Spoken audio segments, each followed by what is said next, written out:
Alors dans cette leçon, on va s'intéresser au calcul, de diffraction et on va s'intéresser, à un système où on a 2 ouvertures, donc f S1 et S2 qui sont distantes d'une longueur D et puis, la flèche est mal mise ici, l'écran est à une distance L, donc la flèche devrait commencer ici, aller jusque là. L'écran est situé à une distance L des, 2, ouvertures.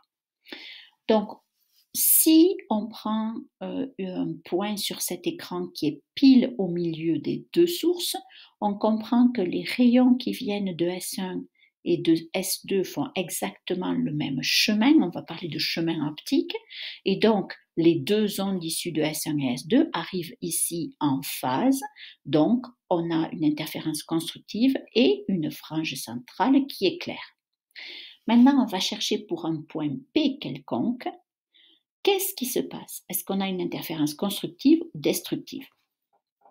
Alors, il faut s'intéresser à la différence de chemin optique entre les deux rayons. Donc ici, on a tracé le rayon qui vient de S1, l'autre rayon qui vient de S2, et puis on va essayer de définir quelle est cette différence de chemin. Si on prend une droite perpendiculaire ici à S1, oui, c'est ça, eh bien, on va définir un angle ici, θ. Alors, on lui a mis l'indice n parce que le point P, soit il est dans une zone de clair ou sombre d'ordre n. Donc, on définit cet angle θ ici. On a un angle droit là. L'hypoténuse vaut d. Donc, on comprend que cette différence de chemin optique, on peut l'exprimer par d sinus θ.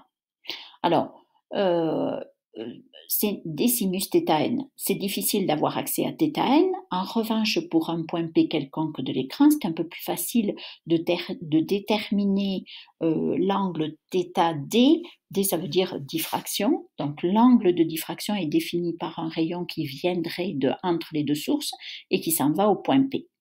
On comprend que l'écran est en principe tellement éloigné que ces deux rayons, enfin, l'angle ici θn est très proche de l'angle θd.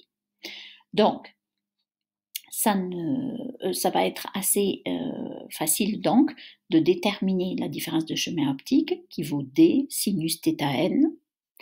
Et puis cette différence de chemin optique, selon qu'elle vaille un nombre entier de longueur d'onde ou non, on va avoir une interférence constructive ou non. Donc, si d sinus θ vaut un nombre entier de longueur d'onde, à ce moment-là, les ondes arrivent au point P en phase et on aurait ici une frange claire, une zone claire.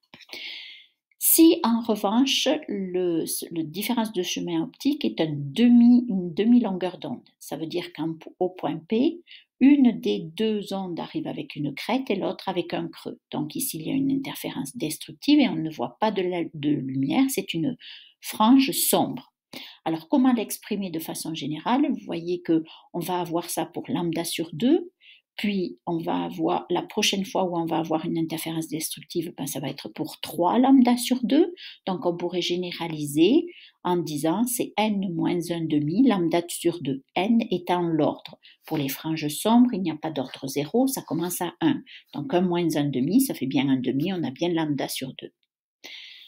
Bien, alors, dans votre livret de données, on n'est pas aussi précis. D'abord, votre livret de données, il vous donne une formule pour lambda, qui est issue de la formule que l'on vient de voir.